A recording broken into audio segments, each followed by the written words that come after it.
Welcome to the channel Stories of Slavery. Today's story is from 1855, Iron Dillard. She was a black girl, the girl the fire could not burn. What happened to her had no explanation, no logic, no record that made sense. This is a heavy story. Take a breath. Listen carefully. Before we begin, subscribe to the channel and write in the comments the city and country you're listening from. Your presence keeps these stories alive, instead of forgotten. Let's begin. In the winter of 1855, something happened on the Whitmore plantation in Colleton County, South Carolina, that would be whispered about for generations. A fire consumed the main house and spread across the property in a pattern that investigators later described as impossible. The flames moved with what one witness called deliberate intention. They devoured the overseer's quarters. They reduced the cotton storehouse to ash. They turned the punishment shed into a memory. But somehow, inexplicably, they left the slave cabins completely untouched. 43 enslaved people vanished that night. The plantation owner survived, but he was found the next morning wandering the smoking ruins, his body covered in burn scars that formed letters. Initials. 37 sets of initials burned into his flesh. He never spoke again, not one coherent word for the rest of his life. When authorities asked the remaining witnesses what happened, they all said the same thing. They said the fire walked. They said it followed a girl. A 12-year-old girl who moved through the flames like she was walking through rain. This is the story of that girl. This is the story of Esther Dillard. The girl they called Iron, the girl that fire could not burn. To understand what happened that December night, we need to go back 12 years. We need to go back to the moment Esther came into the world. The Whitmore plantation sat on 2,300 acres of low country land, about 40 miles southwest of Charleston. In 1843, the year Esther was born, the plantation held 112 enslaved people and produced roughly 400 bales of cotton annually. The owner, Randolph Whitmore, was 41 years old and considered himself a progressive master. He allowed his slaves 1 day of rest per week. He permitted them to maintain small garden plots behind their cabins. He even hired a doctor to visit the property twice a year to examine the workforce. In Randolph Whitmore's mind, these small mercies made him a good man. The people he owned knew differently. Esther's mother was a woman named Lily. She was 23 years old when she gave birth, and she worked in the main house as a domestic servant. Lily was known for her quiet nature and her careful movements. She had learned early that survival meant invisibility. The less the white folks noticed you, the safer you were. She kept her eyes down. She answered questions with as few words as possible. She made herself small and useful and forgettable. For 6 years, this strategy kept her alive. The night Esther was born, a storm rolled across the low country. Witnesses remembered lightning striking the old oak tree near the slave quarters 3 times in succession. Mama Zora, the oldest woman on the plantation, was 78 years old that year, and she had delivered more babies than she could count. She was the one who caught Esther when she came into the world, and she was the first one to notice that something was different about this child. The baby did not cry. Most newborns announce their arrival with screaming. Esther simply opened her eyes and looked around the room as if she was taking inventory. Mama Zora would later say that the child's eyes held an old soul, a soul that had seen things, a soul that remembered. But what truly disturbed Mama Zora happened moments after the birth. A candle on the windowsill had been knocked over during the delivery. The flame caught the edge of the blanket that Lily had been lying on. In the chaos of the moment, no one noticed until the fire was already spreading. Mama Zora grabbed the newborn to pull her away from danger. But Esther had already rolled toward the flames. Her tiny hand reached out and touched the fire directly. Mama Zora screamed. She was certain she would find the baby's hand destroyed. Instead, she found the child perfectly unharmed. The fire had gone out the moment Esther touched it. The baby's skin showed no burns, no redness, nothing. Mama Zora was from the Gullah people. Her grandmother had been brought to America from the region that is now Sierra Leone. She had been raised on stories of spirits and ancestors, of children born with gifts from the other side. She looked at baby Esther, and she recognized something. She told no one what she had seen. Some things she understood were too dangerous to speak aloud. For the first 5 years of Esther's life, nothing unusual happened. Or rather, nothing that anyone noticed. Lily raised her daughter in the small cabin she shared with 2 other women and their children. Esther was a quiet child, much like her mother. She watched more than she spoke. She listened more than she asked. The other children on the plantation found her strange. She would sit for hours staring at cooking fires, at candles, at the lanterns that hung outside the overseer's office. Fire seemed to fascinate her in a way that made adults uncomfortable. When Esther was 5 years old, the event happened that would change everything. It was August of 1848. The summer had been brutal, with temperatures reaching over 100 degrees for weeks at a time. The slave cabins were poorly ventilated, built with gaps in the walls that let in winter cold but did nothing to relieve summer heat. On the night of August 17th, a cooking fire that had not been properly extinguished flared up inside one of the cabins. The flames spread quickly through the dry wooden structure. 7 people were sleeping inside, including Esther and her mother. Lily woke to the smell of smoke. The cabin was already filled with it, thick and black and choking. She could hear screaming from the other families. She grabbed for Esther, but her daughter was not beside her. In the confusion and darkness, Lily could not find her child. She was forced to flee the burning structure, certain that her daughter was dead. The cabin burned for nearly an hour. When the flames finally died down, the enslaved community gathered around the smoking ruins to mourn. 6 people had escaped. 1 person was missing. Little Esther, 5 years old, was assumed to be dead. Then something impossible happened. The ashes shifted. A small figure sat up in the middle of the destruction. Esther stood, completely naked because her clothes had burned away, but her body was untouched.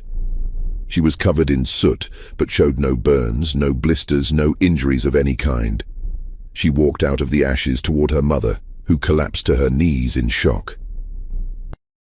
The witnesses did not know what to make of what they had seen.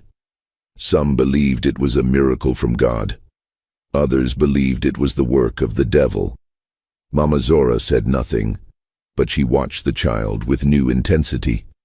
The news reached Randolph Whitmore by morning. The plantation owner came to see the girl for himself. He examined her skin, looking for evidence of burns or tricks. He found nothing. The child stood before him, small and silent, meeting his gaze in a way that enslaved children were taught never to do. Whitmore was a practical man. He did not believe in miracles or devils. He believed in science and logic and the natural order of things. What he had heard was impossible, which meant there had to be an explanation. The child must have escaped the fire before it spread. The witnesses must have been confused. The story must have grown in the telling. But something about the girl unsettled him, the way she looked at him, the steadiness in her eyes. He made a decision in that moment that would define the next 7 years of Esther's life. He decided to test her. The first test happened that same day. Whitmore ordered a small fire to be built in the yard outside the slave quarters. He told his overseer, a man named Thomas Garrett, to bring the girl forward. Lily screamed and begged, but she was held back. Whitmore told the child to put her hand in the fire. Esther looked at him for a long moment. Then she walked forward and placed both hands directly into the flames. She did not scream. She did not flinch. She held her hands in the fire for nearly a minute while everyone watched in stunned silence. When she withdrew them, her palms were not even warm to the touch. Whitmore's practical mind struggled to process what he had witnessed. He would spend the next 7 years trying to understand it. He would fail. From that day forward, Randolph Whitmore became obsessed with the girl. He gave her a new name. He called her Iron. It was meant as mockery, a reference to the folk belief that iron could ward off evil spirits. If the devil protected this child, Whitmore reasoned, then perhaps iron could break whatever spell she was under. The name stuck. The enslaved community adopted it, though for different reasons. To them, iron was not an insult. It was a testament to strength. It was a reminder that something powerful lived among them, something that even the master could not destroy. The tests continued. Whitmore subjected Iron to increasingly cruel experiments over the following years. He had her hold hot coals. He had her touch branding irons fresh from the forge. He once ordered her locked in the smokehouse for 3 days, surrounded by controlled fires. Each time, Iron emerged unharmed. Each time, Whitmore's frustration grew. What disturbed him most was not the girl's apparent immunity to fire. It was her demeanor. She never cried. She never begged. She simply endured, watching him with those steady eyes that seemed to see straight through him. Sometimes, after a particularly brutal test, Whitmore would wake in the middle of the night convinced that the girl was standing at the foot of his bed. She never was. But the feeling persisted. The enslaved community developed their own theories about Iron. Some believed she was protected by African spirits. Others thought she was a sign from God that deliverance was coming. A few, mostly those who had converted to Christianity and abandoned the old beliefs, thought she was dangerous and should be avoided. But almost everyone agreed on one thing. There was something about this child that defied explanation. Mama Zora kept her own counsel. But on Iron's 7th birthday, she called the girl to her cabin and began to teach her. Mama Zora was the keeper of memory on the Whitmore plantation. She remembered the old stories, the ones that had been passed down from generation to generation, stretching back to Africa. Most of the younger people had forgotten these stories or dismissed them as superstition. But Mama Zora understood that stories were more than entertainment. They were survival. They were identity. They were a bridge to a past that slavery tried to erase. She told Iron about Ogum. In the Yoruba tradition, Ogum was the spirit of iron and fire, the divine blacksmith who cleared paths through the wilderness. He was a warrior spirit, fierce and uncompromising, associated with justice and the protection of the oppressed. Mama Zora explained that sometimes, in times of great suffering, Ogum would send his blessing to certain children. These children would be marked by fire. They would be immune to its destruction because they carried its power inside them. Iron listened to these stories without comment. She did not know if she believed them, but she recognized something in them that felt true. She had always known she was different. Now she was beginning to understand why. Mama Zora also taught her something practical. She taught her how to control it. The old woman had observed Iron carefully over the years. She had noticed that the girl's power was not simply passive immunity. It was active, even if Iron did not realize it. Small fires would extinguish themselves when Iron became calm. They would flare up when she became angry or frightened. The gift was connected to her emotions, to her will. Mama Zora believed it could be developed. The training happened in secret, late at night when the plantation was asleep. Mama Zora would light a small candle and have Iron practice controlling the flame with her mind. At first, nothing happened. But over weeks and months, Iron began to feel something. A connection. A thread between herself and the fire, as real as a rope in her hands.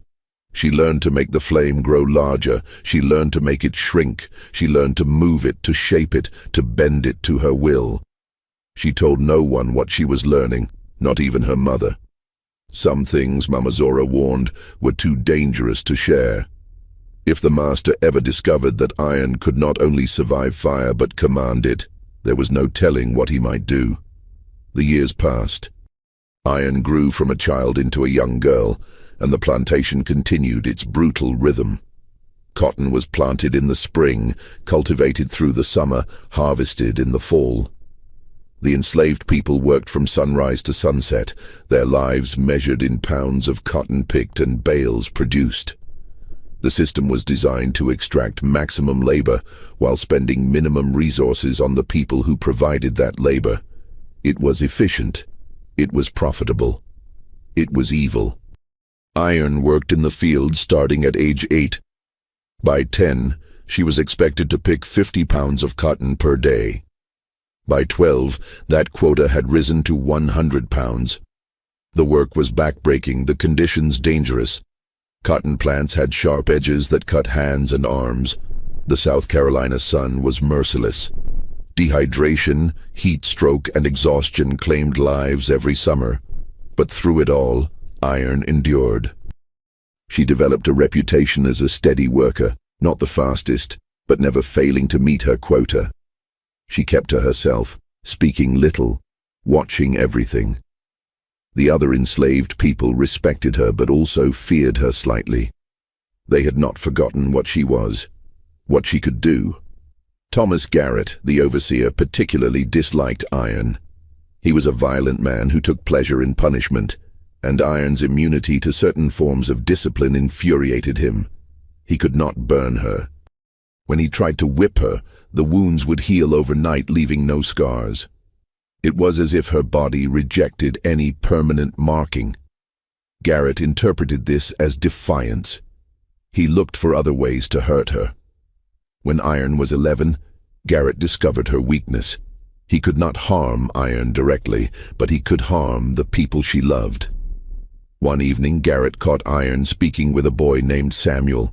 They were just talking, sharing a few minutes of rest after the day's work. But Garrett claimed they were planning something. He dragged Samuel to the punishment post and whipped him bloody while Iron was forced to watch. The message was clear. She might be untouchable, but the people around her were not. From that day forward, Iron understood that her gift was also a burden. Her immunity protected only her. Everyone she cared about remained vulnerable. This knowledge would shape every decision she made in the years to come. By 1855, the world outside the Whitmore plantation was changing. The tension between North and South over the question of slavery had reached a breaking point. The Fugitive Slave Act of 1850 had made it a federal crime to assist runaway slaves, even in states where slavery was illegal. The Kansas-Nebraska Act of 1854 had opened new territories to slavery, sparking violent conflicts between pro-slavery and anti-slavery settlers. The country was moving toward war, though few could see it clearly yet. Inside the plantation, these distant events seemed almost unreal. The enslaved people heard rumors and fragments of news, but their daily reality remained unchanged. They planted and picked and survived, generation after generation, waiting for a freedom that might never come. Lily, Iron's mother, was 35 years old in 1855. The years of labor had aged her beyond her years. Her hands were permanently calloused, her back bent from decades of bending over cotton plants. But she had survived, and she had kept her daughter alive. In the brutal calculus of slavery, this counted as success. In the spring of that year, something happened that would set the final events in motion. The plantation's head cook, a woman named Bessie, was caught hiding food. She had been taking small amounts from the kitchen to feed her grandson, a sickly boy who was not getting enough nutrition. It was a minor theft by any reasonable standard, but Randolph Whitmore did not tolerate theft of any kind. He decided to make an example of her. Bessie was given 50 lashes. She was 62 years old. She did not survive.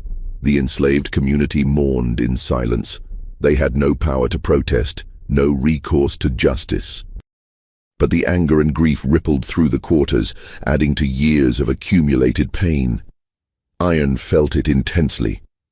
Bessie had been kind to her as a child. She had slipped her extra food when no one was looking. She had told her stories about her grandmother in Africa. Now she was dead, killed for the crime of feeding a hungry child. That night, Iron could not sleep. She lay in her cabin, staring at the ceiling, and felt something shifting inside her. The fire that lived within her, that she had learned to control and contain, was pushing against its boundaries. It wanted out. It wanted to burn. Mama Zora came to her. The old woman was 89 now, frail and nearly blind. But she still knew things. She could still sense when the spirits were moving. She told Iron that the time was coming. She did not know exactly when or how, but she could feel it. A reckoning was approaching. Iron would have to choose what kind of person she wanted to be. She could use her gift for destruction, burning everything and everyone who had hurt her. Or she could use it for something greater. She could use it to save her people. Iron did not respond. She was not ready to make that choice. Not yet. 2 weeks later, her mother was accused of theft. The accusation came from Cornelius, the plantation's black overseer. Cornelius was a complicated figure in the hierarchy of the Whitmore plantation. He was an enslaved man who had been given authority over other enslaved people. He carried a whip. He reported infractions to the master. He enforced discipline.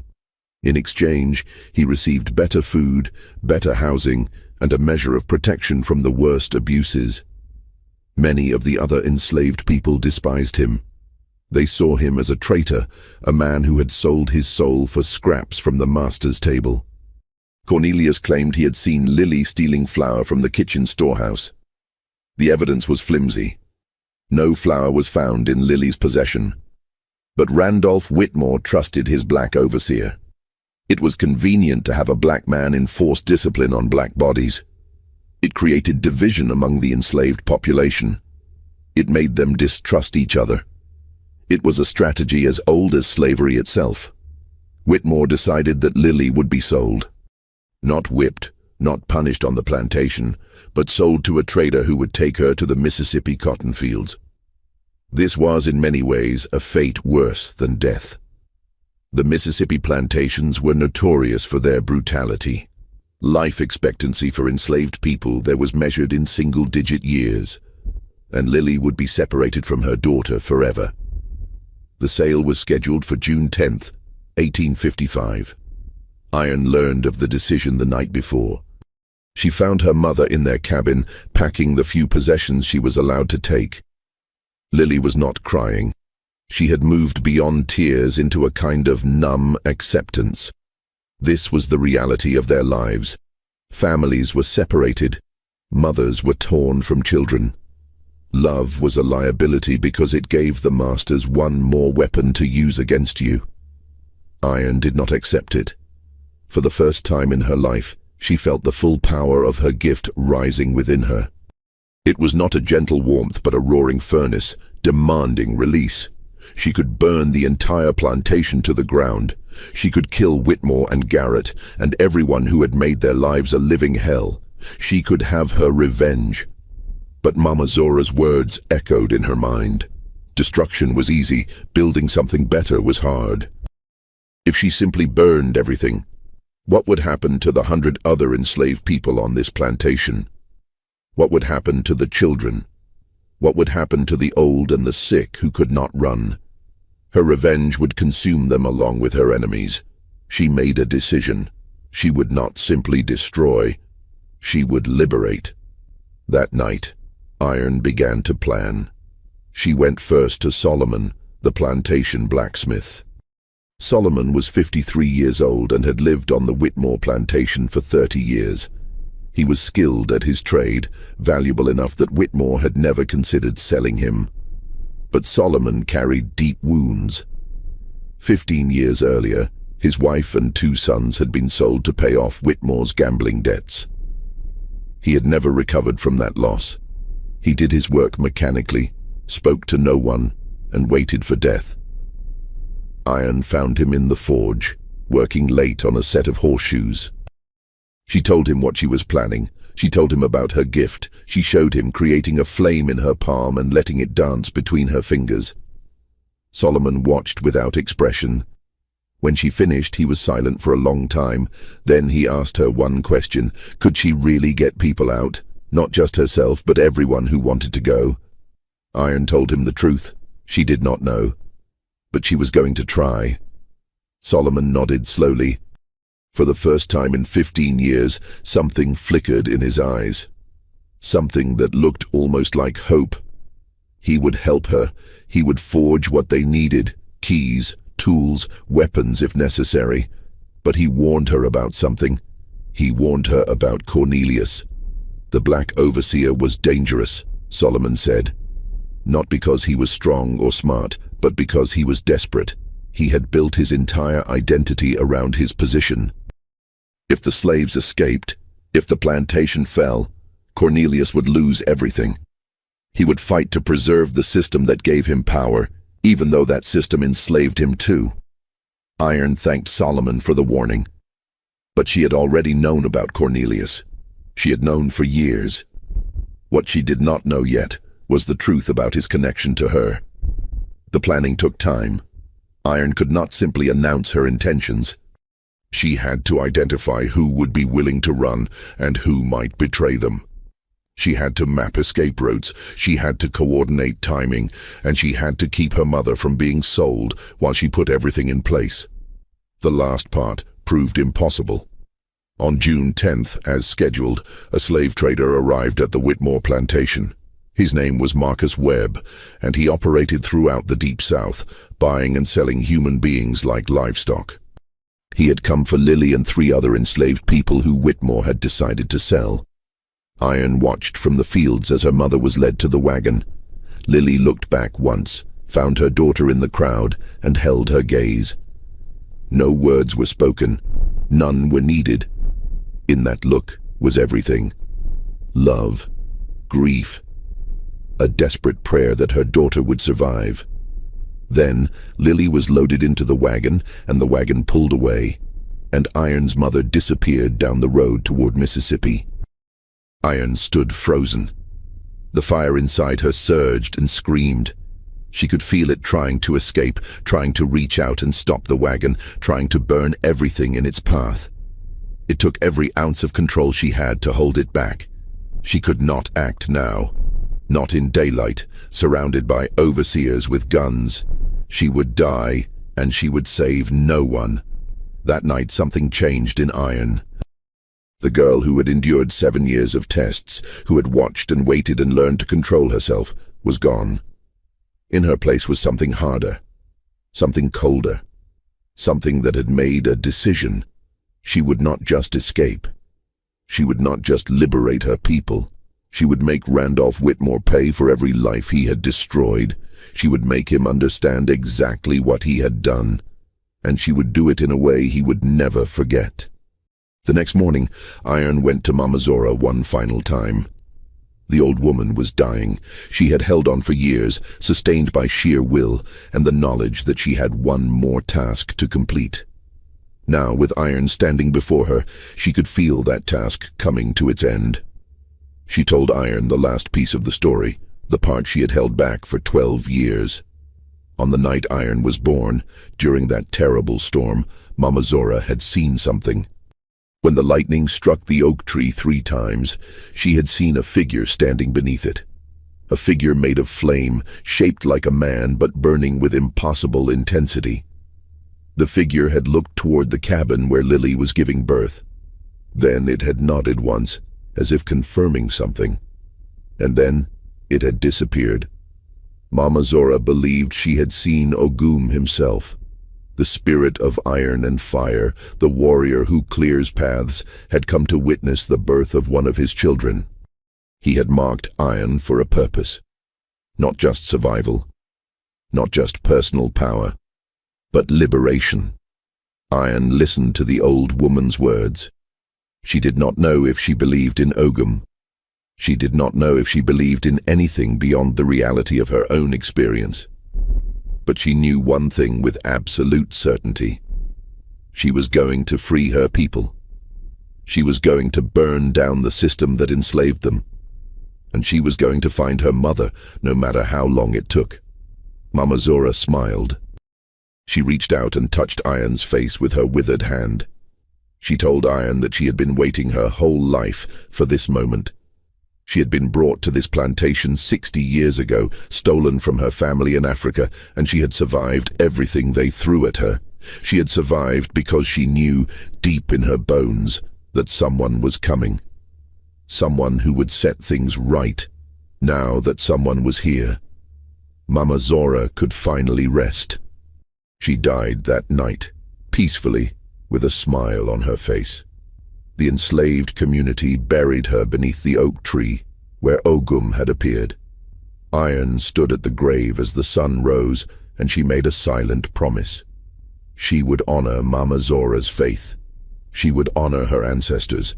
She would become the warrior they had prayed for. The fire inside her burned steady and strong, waiting to be unleashed. December was 6 months away. Iron had work to do. The months between June and December of 1855 were the most intense of Iron's young life. She was 12 years old, a child by any normal measure. But there was nothing normal about her circumstances or her responsibilities. She was planning the largest escape in the history of Colleton County. She was preparing to challenge a system that had endured for 200 years. And she was doing it all while maintaining the appearance of an obedient slave. The first priority was recruitment. Iron needed to identify who would run and who could be trusted. This was dangerous work. One wrong choice, one person who decided to betray the group for favor with the master, and everyone would die. She started with the people she knew best. The women who had shared cabins with her mother. The children she had grown up with, the older workers who had shown her small kindnesses over the years. She approached each one carefully, testing their reactions before revealing anything specific. The responses varied. Some people were eager, desperate for any chance at freedom. Others were terrified, convinced that escape was impossible and that trying would only make things worse. A few refused to even discuss the possibility, too broken by years of abuse to imagine anything different. Iron did not pressure anyone. She made her case simply and honestly. She told them about her gift. She demonstrated it when necessary. She explained her plan in broad strokes. Then she let them decide. By September, she had 43 confirmed participants, men, women, and children ranging in age from 6 to 72. It was more than she had hoped for. It was also more than she had planned for. Moving that many people without detection would be extraordinarily difficult. The second priority was the route. Iron studied the geography of the area obsessively. She learned which roads were patrolled and when. She identified rivers and swamps that could provide cover. She located the stations of the Underground Railroad, the secret network of safe houses that helped escaped slaves reach the north. The closest reliable station was in Georgetown, about 50 miles northeast of the plantation. A free black family named the Washingtons operated out of their home there, sheltering runaways and connecting them with guides who could take them further north. If Iron could get her group to Georgetown, they would have a chance. But 50 miles was a long way to travel on foot, especially with children and elderly people. They would need supplies, rest stops, contingency plans. Iron worked through the details methodically, trying to anticipate every problem. The third priority was dealing with Cornelius. The black overseer had become more aggressive since Lily's sale. He seemed to sense that something was changing among the enslaved population. He watched Iron with particular intensity, looking for evidence of whatever he suspected. Iron avoided him as much as possible, but on a plantation, complete avoidance was impossible. In October, Cornelius confronted her. He found her alone, near the edge of the cotton fields, during the brief break between afternoon work and evening meal. He told her that he knew she was planning something. He did not know what, but he could feel it. The air on the plantation felt different. People were whispering. He was going to find out what was happening, and when he did, there would be consequences. Iron looked at him steadily. She asked him why he cared. He was enslaved just like them. Whitmore could sell him tomorrow if he wanted. All his power, all his privilege could be taken away in an instant. Why did he fight so hard to protect a system that saw him as property? Cornelius's face twisted with something between anger and pain. He told her she did not understand. He told her that survival was all that mattered. The strong survived by any means necessary. The weak were crushed. That was the way of the world, and no amount of wishful thinking would change it. Iron said nothing. She simply looked at him with those steady eyes that had unnerved Randolph Whitmore for 7 years. After a long moment, Cornelius turned and walked away. But their conversation was not finished. A week later, Iron learned the truth about Cornelius, and it changed everything. Solomon the blacksmith was the one who told her. He had debated whether to share this information. It was not his secret to tell, but he had decided that Iron deserved to know the truth before she made her final plans. Cornelius was her father. 13 years ago, before Cornelius had become an overseer, he and Lily had been involved. It was not a romance. Romance was almost impossible under slavery, but they had found comfort in each other, two young people trying to survive an inhuman system. When Lily became pregnant, Cornelius made a choice. He distanced himself from her. He threw himself into earning the master's trust. He climbed the brutal hierarchy of the plantation until he reached the position of overseer.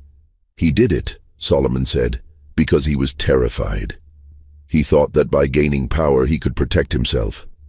Maybe he even thought he could protect his child from a distance. But the price of that power was his soul. He became the thing he had feared. He became an enforcer of the very system that enslaved him. Iron absorbed this information in silence. She thought about all the times Cornelius had watched her with that strange intensity. She had assumed it was suspicion or hostility. Now she understood it was something more complicated. Guilt, shame, a desperate, twisted kind of love that had been poisoned by fear. It did not change her plans. Cornelius had made his choices. He had helped sell her mother. He had whipped and brutalized her people for years. Whatever might have been possible between them, whatever relationship they might have had, was buried under mountains of suffering. She would not forgive him. She would not save him, but she would not kill him either, not unless he gave her no choice. November arrived, and with it, the harvest. The cotton had to be picked, processed, and baled for market. The work was exhausting, 16-hour days that left the enslaved workers barely able to stand. Iron pushed through it, conserving her strength for what was coming. She had chosen the date, December 17th, 1855. It was a Saturday, which meant the enslaved population would have Sunday to rest, giving them additional hours before their absence was noticed. It was also the winter solstice, the longest night of the year. More darkness meant more time to travel. In the final weeks, Iron refined her plan. The escape would begin at midnight. She would create a distraction, using her gift to start fires in strategic locations around the plantation. While the overseers and Whitmore dealt with the chaos, the escapees would gather at a predetermined point near the northern edge of the property. From there, they would move quickly toward Georgetown. Iron would cover their retreat. She would stay behind, managing the fires, ensuring that no one could follow. When the group was safely away, she would catch up to them. Her immunity to fire meant she could move through burning areas that would stop any pursuer. But before she left, she had one final task to complete. Randolph Whitmore was going to learn what it felt like to be marked, to be branded, to carry permanent reminders of his sins on his flesh. Iron had been planning this part carefully. She had memorized the names of every person Whitmore had sold, every family he had separated. Every life he had destroyed. 37 people, 37 sets of initials. They would be burned into his skin forever. It was not murder. Whitmore would survive, at least physically.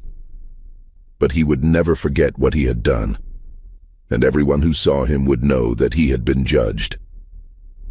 The night of December 16th, Iron visited the grave beneath the oak tree one final time. She knelt in the cold grass and spoke to Mama Zora. She told her that tomorrow was the day. She asked for her blessing and her guidance. She promised that she would not fail. The wind picked up, rustling the bare branches of the oak. For just a moment, Iron thought she felt a hand on her shoulder. When she turned, there was no one there, but she felt comforted nonetheless. She returned to her cabin and lay down to rest. Tomorrow, everything would change. Tomorrow she would either win her freedom or die trying. Tomorrow, the Whitmore plantation would burn. December 17th, 1855 began like any other winter day on the Whitmore plantation.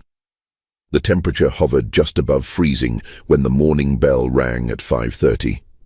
The enslaved workers emerged from their cabins into the grey dawn, breath visible in the cold air, and made their way to their assigned tasks.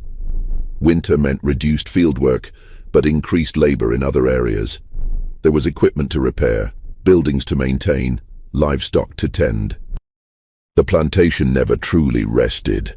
Iron moved through her morning routines with careful precision. She could not afford to do anything that might attract attention. Not today. She worked in the kitchen garden, pulling the last of the winter vegetables, her hands steady despite the anticipation coursing through her body. Every few minutes, she glanced at the sky, tracking the position of the sun, counting down the hours until darkness. The other conspirators were doing the same. Iron had given each of them specific instructions. Act normal, do nothing unusual, stay calm. When the fires started, move quickly to the gathering point near the old mill at the northern edge of the property. Do not wait for anyone who is not there. Do not look back. The hardest part was the children. There were 9 children among the 43 escapees, ranging in age from 6 to 14. Iron had debated whether to include them at all. Children were unpredictable. They might cry at the wrong moment, slow down the group, give away their position. But she could not leave them behind. She could not ask parents to abandon their children, and she could not condemn another generation to grow up in chains. The youngest was a boy named Isaiah. He was 6 years old, small for his age, with large, serious eyes that reminded Iron of herself at that age. Isaiah's mother, a woman named Ruth, had been one of the first to commit to the escape. She had told Iron that she would rather die free than live another day as a slave. She had told Iron that she wanted her son to know what freedom felt like, even if it was only for a few hours before they were caught. Iron had promised Ruth that they would not be caught. She intended to keep that promise. The day crawled by with agonizing slowness. Iron performed her tasks mechanically, her mind running through the plan again and again, looking for weaknesses she might have missed.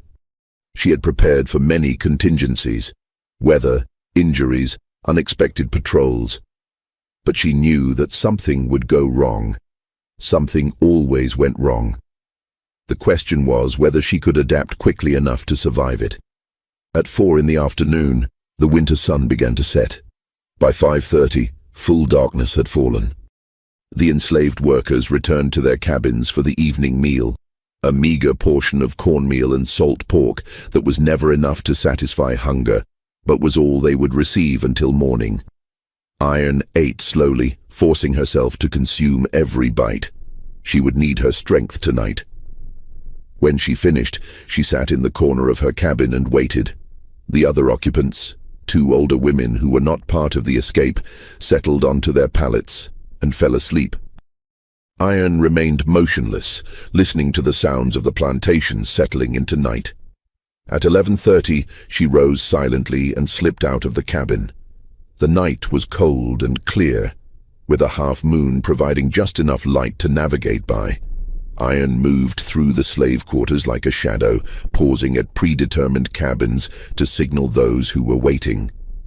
One by one, small groups began making their way toward the gathering point. They moved in silence, staying low, avoiding the main paths where they might be spotted. Iron did not join them immediately. She had other business first. She made her way to the main house, staying in the shadows, watching for movement. The overseer's cabin showed a dim light through the window, probably Thomas Garrett drinking himself to sleep as he did most nights.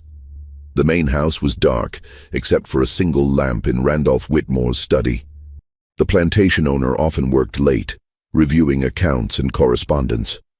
Iron circled the house until she found the position she had scouted weeks earlier, a window on the ground floor that led to a storage room.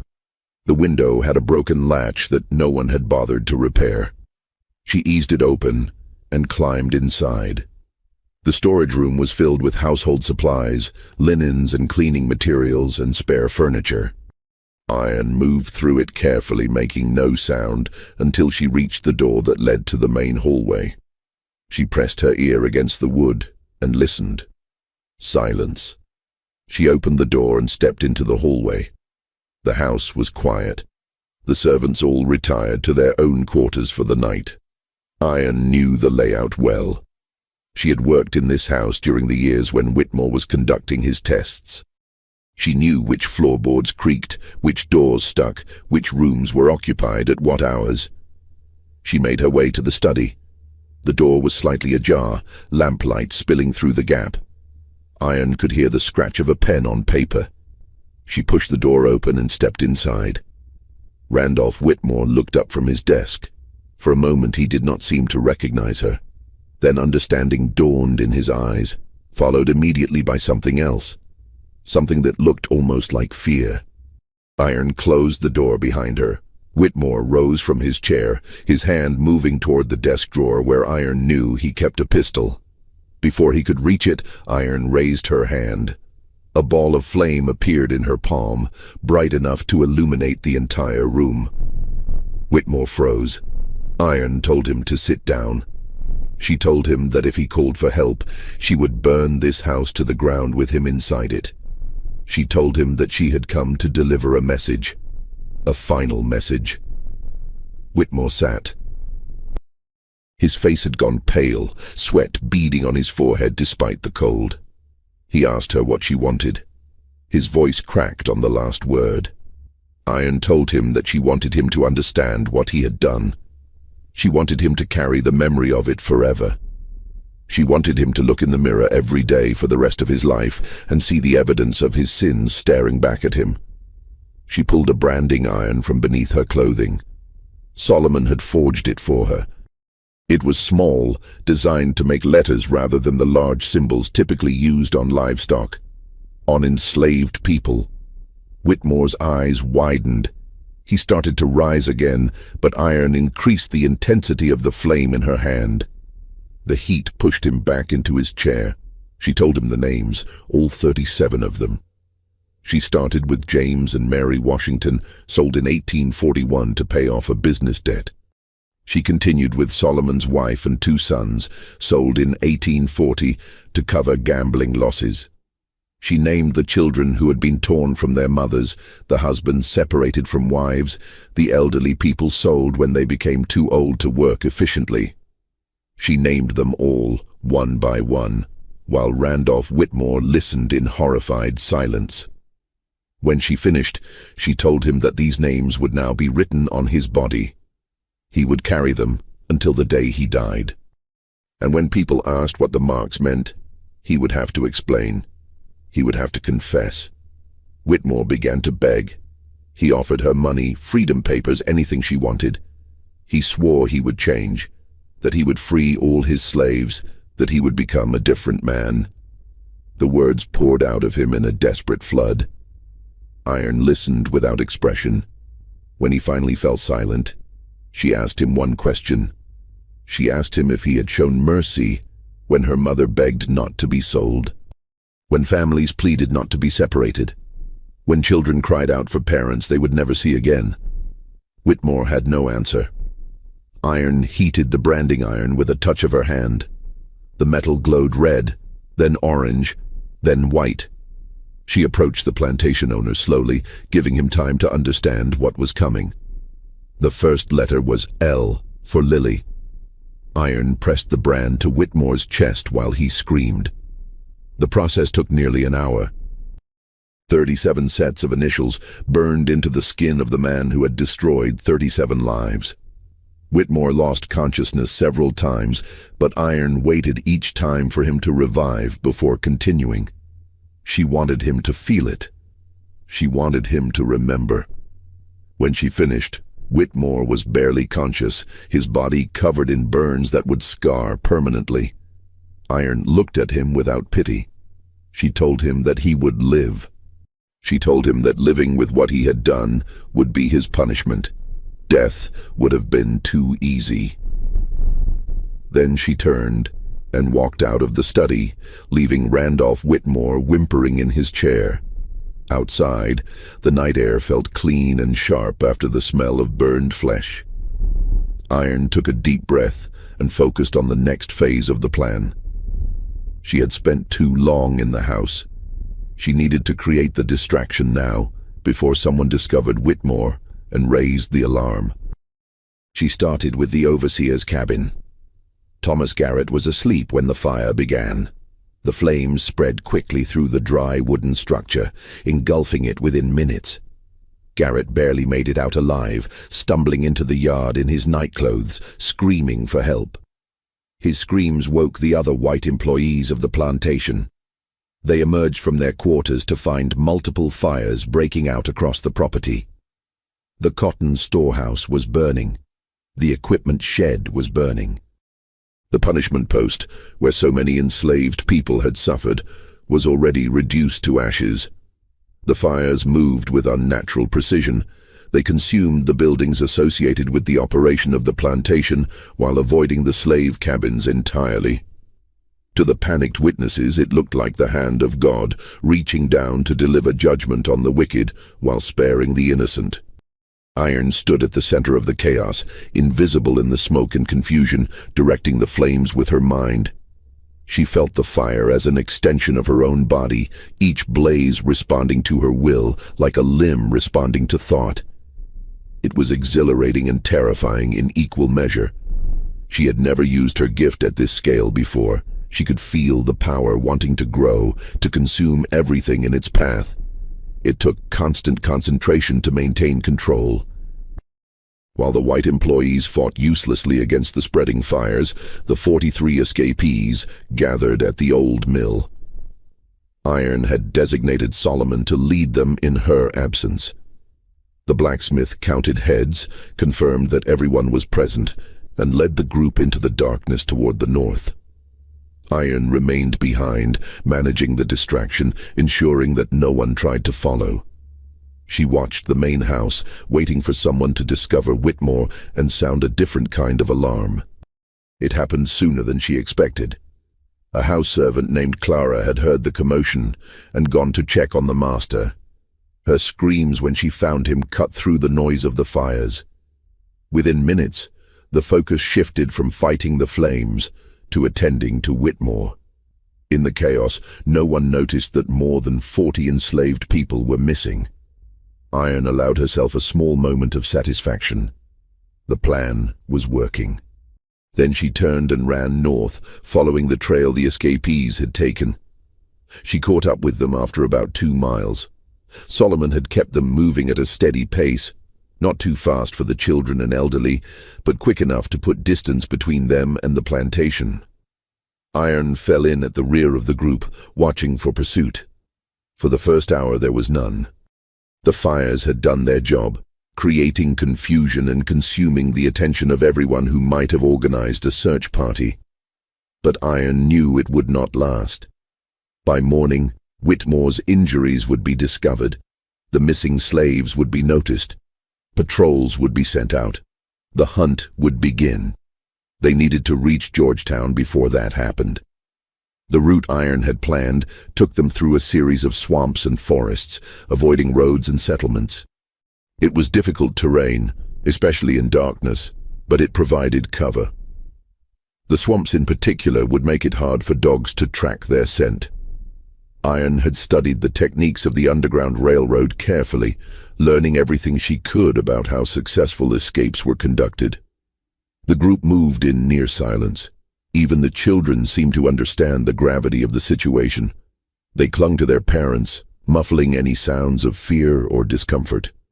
Iron watched young Isaiah walking beside his mother Ruth, his small hand gripping hers tightly. The boy's face was determined, focused on putting one foot in front of the other. Around 3 in the morning, they stopped to rest near a creek. The elderly and the very young needed to recover their strength. Iron posted lookouts and distributed the small amount of food they had managed to bring.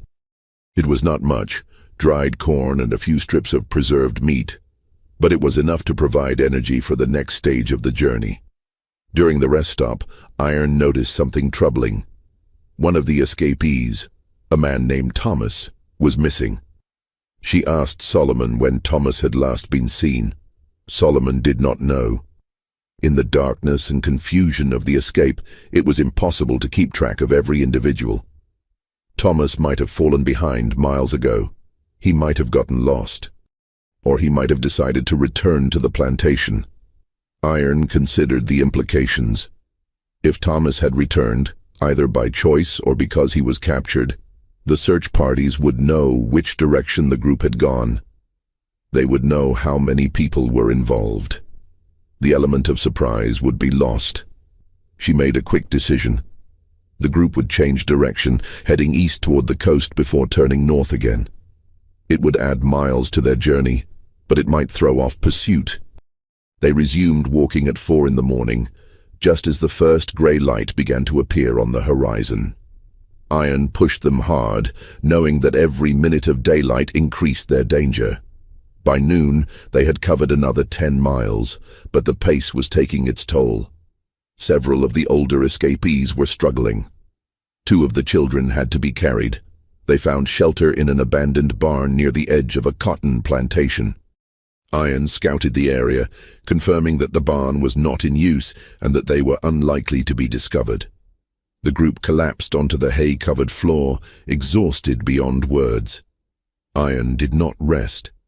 She climbed to the barn's loft and watched the surrounding countryside through gaps in the wooden walls. In the distance, she could see riders on the road moving fast. Patrol parties, almost certainly, looking for them. The hours passed with agonizing tension. Several times riders came close enough that Iron could hear their voices, but they did not search the barn. Either they did not know about it, or they assumed it was too obvious a hiding place. As the sun began to set, Iron gathered the group. They had another 20 miles to cover before reaching Georgetown. They would travel through the night again, pushing through exhaustion and fear and pain. They had no other choice. The second night of travel was harder than the first. The initial surge of adrenaline had faded, replaced by bone-deep weariness. The children cried despite their parents' attempts to quiet them. An elderly man named Abraham collapsed and had to be carried by the younger men in rotation. Every step was an act of will. Iron moved through the group, encouraging, supporting, sometimes literally holding people up. She discovered reserves of strength she had not known she possessed. The fire inside her seemed to fuel her body as well as her gift, pushing back exhaustion, keeping her moving when she should have collapsed. Around midnight they encountered their first serious obstacle. A river blocked their path, too deep to wade and too wide to swim easily. Iron had planned to cross at a shallow point several miles upstream, but with their changed route, they had approached from a different angle. She assessed the situation quickly. The group could not swim across, not with children and elderly people. They needed another way. Solomon suggested building a raft. There was driftwood along the riverbank, and he had brought rope from the forge. It would take time, but it was possible. They worked in near silence, lashing logs together with desperate efficiency. Iron used her gift to dry the wood, making it more buoyant. Within 2 hours, they had constructed a crude but functional raft, large enough to carry 5 or 6 people at a time. The crossing took another hour. Iron ferried groups across, using a long pole to push the raft through the dark water. The current was stronger than she expected, and twice the raft nearly spun out of control. But they made it, all 43 of them wet and shivering but alive. On the far bank, they collapsed again. They were perhaps 10 miles from Georgetown now. 10 miles from safety, from the network that could help them disappear into the north. 10 miles from freedom. Iron allowed them 30 minutes of rest. Then she got them moving again. The final miles were the hardest. Dawn was approaching, and with it, the increased risk of discovery. The group pushed forward with the last of their strength, parents carrying sleeping children, the young supporting the old. No one spoke. No one complained. They simply moved, step after step, toward the promise of freedom. They reached the outskirts of Georgetown just as the sun rose on December 19th. The Washington House was a modest structure on the edge of the black section of town. From the outside, it looked like any other home. But inside it was equipped with hidden spaces, secret passages, and supplies for people on the run. The Washingtons had been operating this station for nearly a decade, helping hundreds of escapees reach the north. Daniel Washington, a free black man of 52, opened his door to find 43 exhausted people standing in his yard. His face showed no surprise. He simply stepped aside and ushered them in. The next few hours were a blur of activity. The escapees were fed, clothed, and given places to rest. Wounds were treated. The children were given warm milk and put to bed. Daniel Washington's wife, Eleanor, moved through the group with quiet efficiency, providing comfort and care with practiced skill. Iron sat apart from the others, watching the sunrise through a window. She had done it. She had gotten her people out.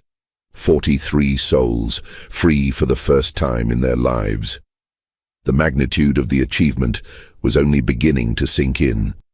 Daniel Washington joined her by the window. He told her that he had received word about the events at the Whitmore plantation.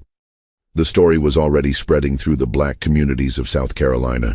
A girl who walked through fire, a plantation owner marked with the names of his sins, a mass escape that no one had been able to stop. Iron asked about pursuit.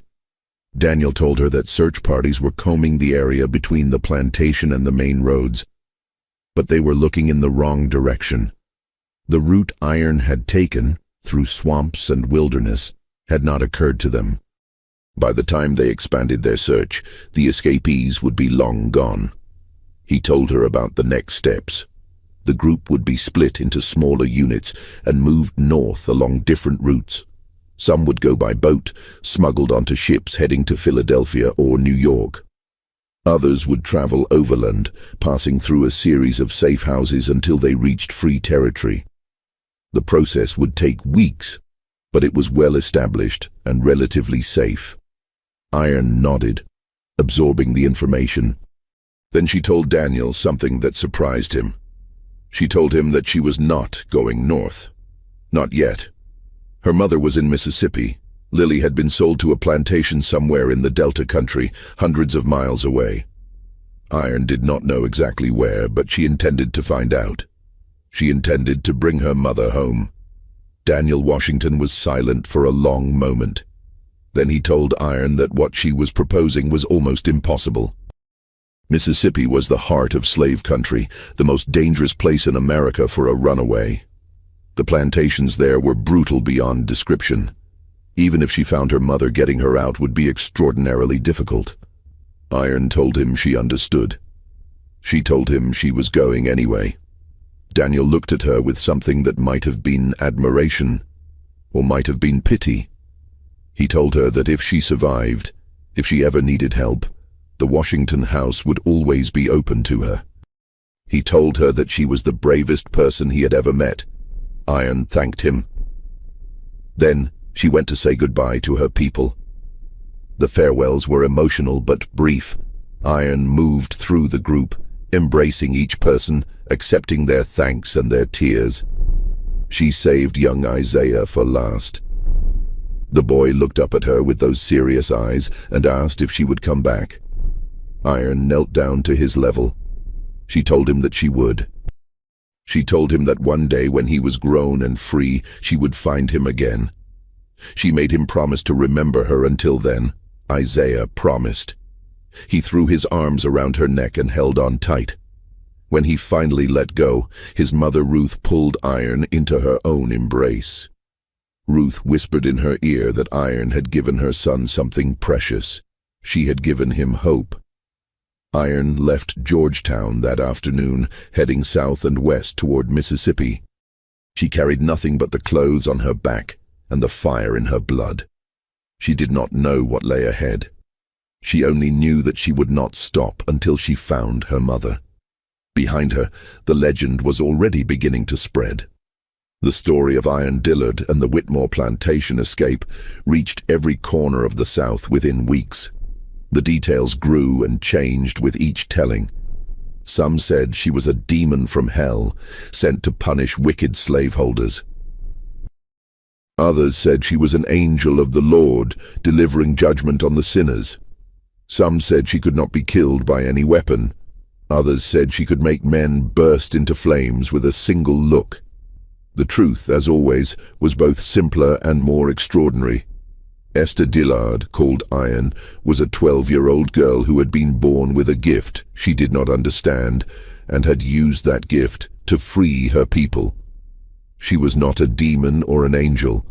She was something more important. She was human. A human being who had refused to accept the conditions of her existence and had changed them through courage, planning, and an unwavering commitment to justice. But her story was not over. It was only beginning. Iron spent the next 8 months tracking her mother. She moved through the South like a ghost, traveling by night, hiding by day, following a trail of information gathered from other slaves, from sympathetic free blacks, from the whispered network of resistance that existed throughout the region. She discovered that Lily had been sold to a plantation called Magnolia in Bolivar County, Mississippi. The plantation was owned by a man named James Hutchinson, who had a reputation for working his slaves to death and replacing them with fresh purchases every few years. The mortality rate at Magnolia was among the highest in the South. Iron reached Bolivar County in August of 1856.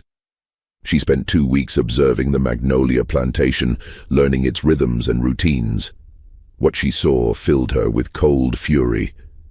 The enslaved people there were treated worse than animals. They worked 18-hour days. They were fed starvation rations. They were beaten for the smallest infractions. Many of them bore the marks of recent whippings. Iron found her mother on the 3rd day of observation. Lily was working in a cotton field near the edge of the property. She had aged terribly in the 14 months since her sale. She was thin to the point of emaciation, her hair streaked with gray, her movements slow and pained. But she was alive. That night, Iron made her move. She did not burn the entire plantation. She had learned from her experience at Whitmore that destruction was not always the answer. Instead, she targeted specific buildings, specific individuals. The overseer's cabin burned. The hunting dogs, kept in a kennel near the main house, were released into the night. The punishment shed was reduced to ashes. In the confusion, Iron reached her mother. Lily did not recognize her at first.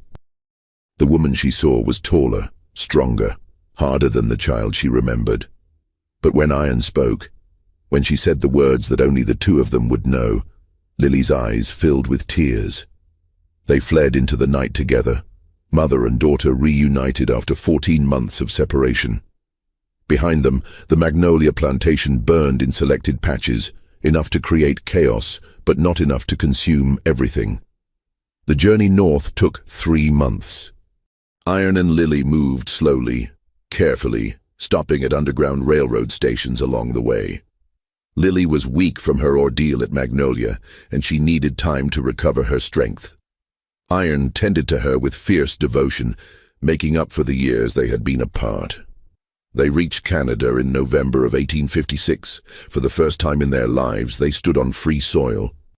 They were beyond the reach of American slavery, beyond the Fugitive Slave Act, beyond the men who had claimed to own them. Lily lived for another 12 years. She died in 1868, 3 years after the end of the Civil War, having seen the institution that had defined her life finally destroyed. Her last words, according to witnesses, were a prayer of thanks that she had lived to see freedom. Iron stayed by her mother's side until the end. But even during those years, she never stopped working. She made regular trips back into slave territory, guiding other escapees to freedom. She became known along the Underground Railroad as one of the most reliable and fearless conductors. By the time the Civil War began in 1861, Iron Dillard had personally led more than 300 people to freedom. The exact number is unknown because she never kept records. But the testimonies of survivors, collected after the war, give us a rough estimate. 300 souls. 300 people who lived and loved and had children and grandchildren because a girl whose fire could not burn refused to accept the world as it was. The war years brought new opportunities and new dangers. Iron worked as a scout for the Union Army, using her knowledge of Southern geography to guide troops through unfamiliar terrain. She participated in several raids on Confederate positions, her immunity to fire proving invaluable in situations involving burning buildings or artillery. There are unconfirmed reports that she was present at several major battles, though her name does not appear in official records. This is not surprising. Black participants in the Civil War were often excluded from official documentation, their contributions erased from the historical record. What we know for certain is that Iron survived the war. She emerged from it in 1865, 32 years old, ready to begin a new chapter of her life. She settled in Philadelphia, in a community of former slaves and free blacks who had built lives in the North. She married a man named William Johnson, a carpenter who had escaped from Virginia before the war. They had 3 children, 2 daughters and a son. Iron never spoke publicly about her gift. In the years after the war, she wanted nothing more than a quiet, normal life. The fire that had defined her youth still burned inside her, but she kept it contained, used it only rarely, for small domestic tasks. Lighting stoves, warming cold rooms, comforting frightened children with impossible displays of dancing flames. Her children knew the truth, of course. They had seen their mother do things that could not be explained. But they kept her secret, understanding instinctively that the world was not ready to accept what she was. Iron died in 1912 at the age of 69. She had lived to see the end of slavery, the brief promise of Reconstruction, and the terrible betrayal of Jim Crow. She had seen progress and setback, hope and despair. Through it all, she had never lost her fundamental faith in the possibility of change. Her obituary in the Philadelphia Tribune made no mention of fire or impossible escapes. It described her simply as a former slave who had dedicated her life to the uplift of her people. It noted her work with freedmen's aid societies after the war, her involvement in local churches, her reputation as a woman of unusual strength and courage. Only one line hinted at the larger truth. The obituary noted that those who knew her best often said she carried a flame inside her that never went out. The Whitmore plantation never recovered from the events of December 1855. Randolph Whitmore survived the night of fire, but he was never the same. The burns on his body became infected repeatedly. His mind deteriorated. Within 2 years, he was confined to an asylum, where he spent the remaining decades of his life muttering names that no one understood. The plantation was sold to cover his debts. The new owners found it impossible to maintain order among the remaining enslaved population. Stories of Iron Dillard spread from cabin to cabin, inspiring resistance and rebellion. By 1859, 4 years after the Great Escape, the plantation had been abandoned. The land eventually became part of a larger agricultural operation after the war. The original buildings were torn down. The slave cabins were demolished. Today, there is almost no physical evidence that the Whitmore plantation ever existed. But the story survived. It was passed down through generations of black families in South Carolina and beyond. It changed with each telling, as stories do, accumulating details and embellishments. But the core remained the same. A girl who fire could not burn. A night of judgment, a path to freedom. Cornelius, the black overseer who was Iron's biological father, met his end on the night of the escape. When the fires began, he understood immediately what was happening. He had been watching Iron for months, sensing that she was planning something. He could have tried to stop her. He could have raised the alarm, organized pursuit, done everything in his power to preserve the system that had given him privilege. Instead, he made a different choice. As the fires spread and the chaos mounted, Cornelius went to the overseer's cabin where Thomas Garrett was struggling to escape the flames. He did not help Garrett escape. He stood and watched as the man who had whipped so many of his people burned. Then Cornelius walked to the main house. He found Randolph Whitmore in the study, covered in burns, barely conscious. He looked at the man who had owned him for 40 years, the man whose favor he had courted and whose cruelty he had enforced. And he told him the truth. He told Whitmore that Iron was his daughter. He told him that the instrument of his destruction had come from his own plantation, raised under his own nose, and he had never seen it coming. He told Whitmore that this was justice, and that it had been a long time coming. Then Cornelius walked out of the house and into the burning night. His body was never found. Some believe he died in the fires. Others believe he escaped in the confusion, vanishing into the vast network of enslaved and free black people who moved through the South in those years. There are stories of a man matching his description appearing at various points along the Underground Railroad, helping escapees, trying to atone for the sins of his past. We will never know the truth. Cornelius's fate remains one of the many mysteries surrounding the events of that night. What we do know is that his choice, whatever its ultimate outcome, mattered. In the moment of crisis, when he could have done harm or good, he chose good. He chose to let his daughter's plan succeed. He chose to stand aside while justice was delivered. It does not erase what he did before. The years of cruelty, the betrayals, the compromises that kept him in power. But it suggests that redemption is possible, even for those who have done terrible things.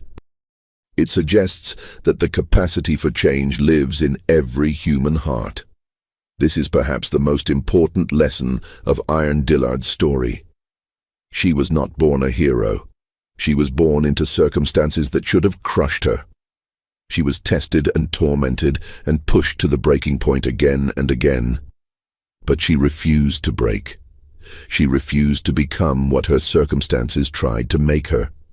She could have used her gift for destruction. She could have burned the South to the ground, taking revenge on everyone who had ever hurt her or anyone who looked like her. The power was there. The justification was there. No one would have blamed her.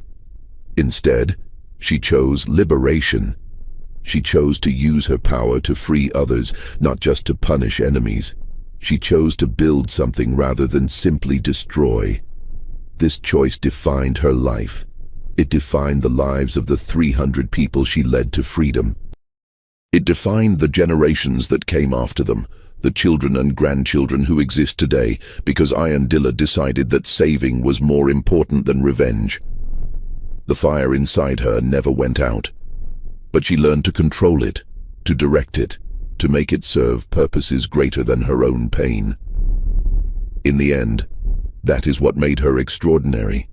Not the gift itself, but what she chose to do with it. There is a plaque today in Colleton County, South Carolina, near the site where the Whitmore plantation once stood. It was erected in 2015, 160 years after the Great Escape. The plaque tells a simplified version of the story, mentioning Iron Dillard by name, noting the number of people who escaped, acknowledging the significance of the event. But plaques cannot capture the full truth. They cannot convey the terror and the courage, the planning and the sacrifice, the impossible strength required to challenge a system that had endured for centuries. Only stories can do that. And so the story continues to be told. In churches and community centers, in family gatherings and school classrooms, in books and documentaries and conversations between generations. The story of Esther Dillard, the girl they called Iron, the girl that fire could not burn. She was born into chains. She died in freedom. And in between, she changed the world. Her final recorded words, spoken to her granddaughter on her deathbed, have been preserved in family records. They serve as a fitting summary of everything she believed and everything she lived for. She said that the fire never burned her because it recognized her as its own. She said that everyone carries a flame inside them, a power that can destroy or create, depending on how it is used. She said that the choice is always ours. Then she closed her eyes and let the fire inside her finally go out. But the light she left behind still burns today. In every person who refuses to accept injustice, in every act of courage against impossible odds, in every choice to save rather than destroy. That is her legacy. That is her gift to all of us. The girl that fire could not burn showed us what